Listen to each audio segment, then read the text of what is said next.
All right. Well, a little early. Happy Halloween to everybody. Any good costumes this year from you guys? Come on. What do you got? I was Tony Soprano in Carmelo with my girlfriend. Okay. Love it. Love it. Awesome. Very good one. Anyone else? I was three-hole punch Jim. It was kind of lazy, but it worked. Three-hole punch Jim From from The Office. The Office. Okay. Classic. You're a little young for that show, but I love it. No? Disagree? Okay. Fine. He's trying to make you feel younger. Good luck. But very proud of our coaches and players. Just how we handled the road trip. I think it's never easy to win on the road, especially in the conference. And I think Eastern's a much better team than what their record shows. We talked a lot about playing a full 4 quarters in that game and how close other games have been at home. And I think our players embraced it. And we loved how they finished the game.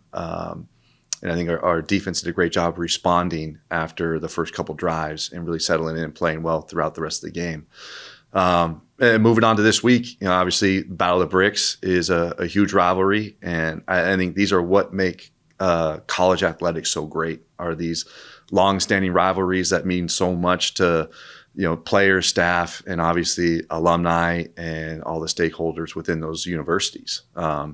So, the 2 oldest universities in the state of Ohio getting to play each other.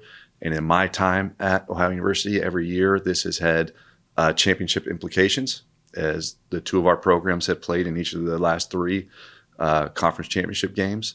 So very competitive games. I think typically has been the team that has played the hardest, has been the one that has won this game. So I think our guys are excited to get back on the Frank and get in front of the best fans in the MAC. So looking forward to the prep this week. What do you guys got? Andrew Bowlby at WWD. Obviously, your coaching staff, your players all take great pride in defending the field. And since it was named Frank Solich Field, Miami, it's the only team to win. Have you guys addressed that with, maybe that's another motivation factor to win it? Yeah, well, sorry. I hope that our guys don't need any motivation outside of winning the game to win it. I mean, it's a rivalry game. The first thing that I did in addressing the team after the Eastern Michigan game was educate them on it. You have a lot of new players within the program, and that's the new phase of college football. Is you're transitioning players in and out on a yearly basis. Is they're not as well educated within traditions, rivalries, things like that. So just giving them some of the backstory, history of the rivalry, and obviously that was something that we did talk about. Is going into now the last 4 seasons, that's the only loss on our record was against that school out west. So yeah, it has definitely been addressed.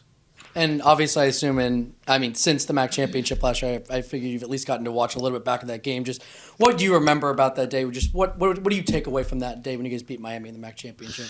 Yeah, it was one of those days where it felt like everything was going right. I think we had 2 drop snaps that Parker scrambled for first downs. So when those things happen, it's your day. I thought our guys played extremely hard and extremely physical. When you watch that game, our offensive line played real well. Someone that stood out was, I thought, Mason Williams played extremely physical, extremely well. I mean, our defense held them to 3 points. So there was a lot of really great things about that day. And part of the challenge is, this is a whole different team from that team last year. They're a whole different team. So not going into it with the thought of, this is a carryover from that game. These are 2 completely different teams playing in a different season. We have our own personalities. So we can't count on what we did last year to continue into this year. We got to be ourselves. Try to fill with the Post. Obviously, with this being the first Tuesday night game, it's a bit of a different schedule. How do you think the team has kind of responded to that and adapted to the new schedule? So far, so good, I guess. The nice thing is you gain a couple extra days. So I think our guys got some much needed, a little bit some time away, heal their bodies, mentally get away a little bit, which is good. And I think our guys will be refreshed. And, we're going to try to be really smart with how we're practicing them and, taking advantage of these couple days to, be solid in our game plans and our execution, but also be really fresh for the game.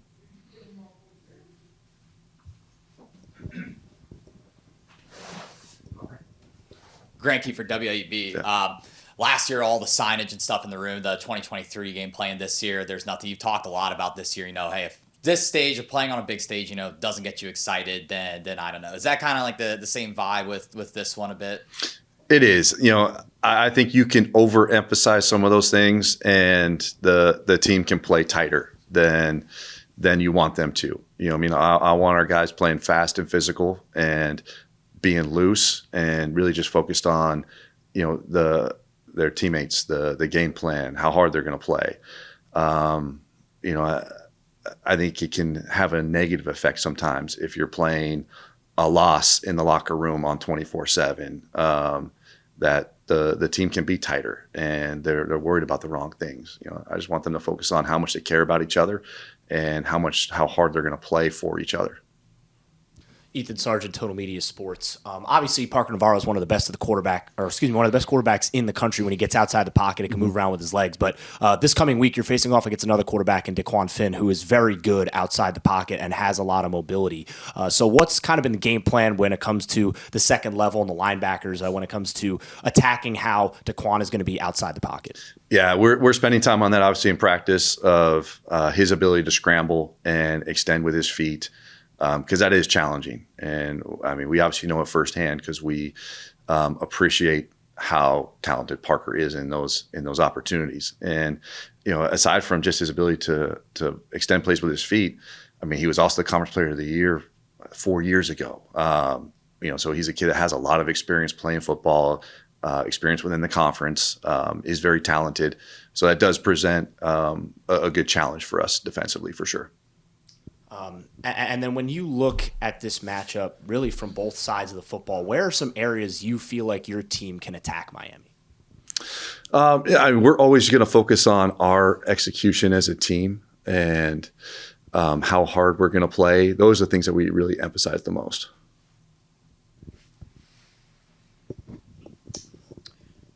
Obviously Miami has a really good pass rusher.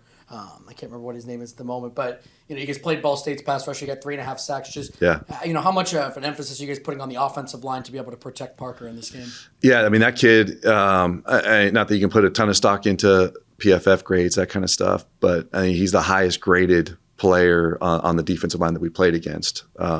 He definitely shows up for how hard he plays and how relentless he is, which can present a problem. So.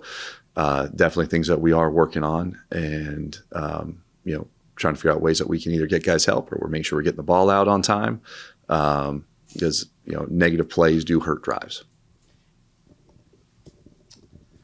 Cam Robertson with the Athens Messenger. Coach, going back to Finn a little bit, he's flashed some good chemistry with Cam Perry. I think the two have combined for over 600 yards, several touchdowns.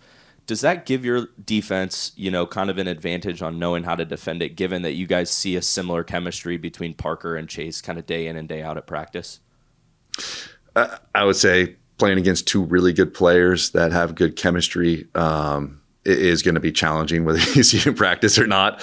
I think our defense is very aware of, who they like to target, which is addressed in game plan.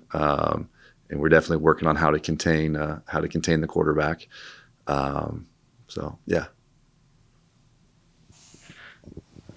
Miami always has good special teams units. With the struggles that you guys have had on that unit so far, how are you guys sort of attacking this week in this game? Yeah, that's something that we're looking at as an edge that we got to try to even out more than we have in the past few weeks because they are good on teams and traditionally always have been.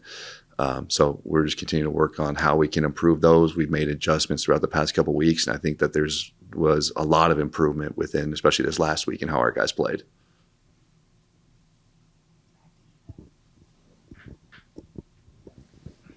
Two things. Number one, what is one area you feel like your team has improved in the most from week one to now?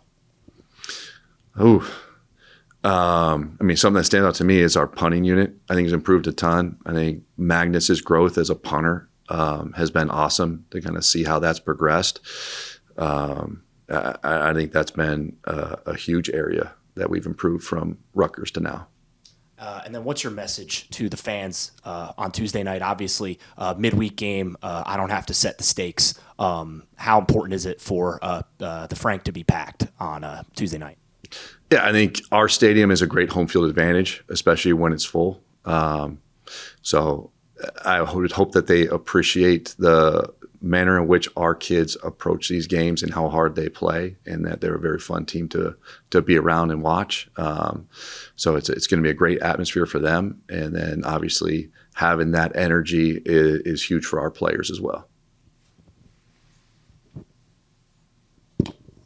I know, obviously, Ohio and Miami have played, 102 times coming up this week. Yeah. Do you like it better as a midweek kind of primetime game, or do you prefer maybe the Saturday afternoon window?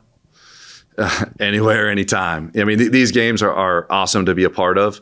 I think being a home game, we're planning on having a great crowd regardless of, Saturday or Tuesday. So, yeah, it doesn't really matter to me. The defense against Eastern Michigan in the second half especially was really flying around. They forced a bunch of turnovers. How do you think they played in that second half, and how do you think the defense has sort of evolved throughout the year? I think they played really well. And I think what you saw with them was really them just kind of settling in after those first couple drives. I think the coaches made a few good adjustments, but it was more just the players getting more comfortable within the game plan and feeling out how Eastern was going to play, and just played better as the game went on. And I think that they've played well. I have a lot of appreciation for Coach Hauser and his staff and the job that they do preparing our guys week in and week out, and getting to play at a really high level. And especially with the turnover that they had on that side of the ball, there's a lot of new faces that have been playing throughout the season, and then starters that have been injured throughout, and guys that are 2s and 3s that have then become starters. So there's some new faces every single week, and I think those guys do a great job preparing them to play.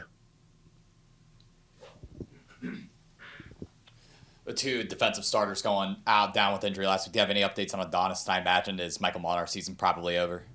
I don't have any updates on either of those guys. Yeah.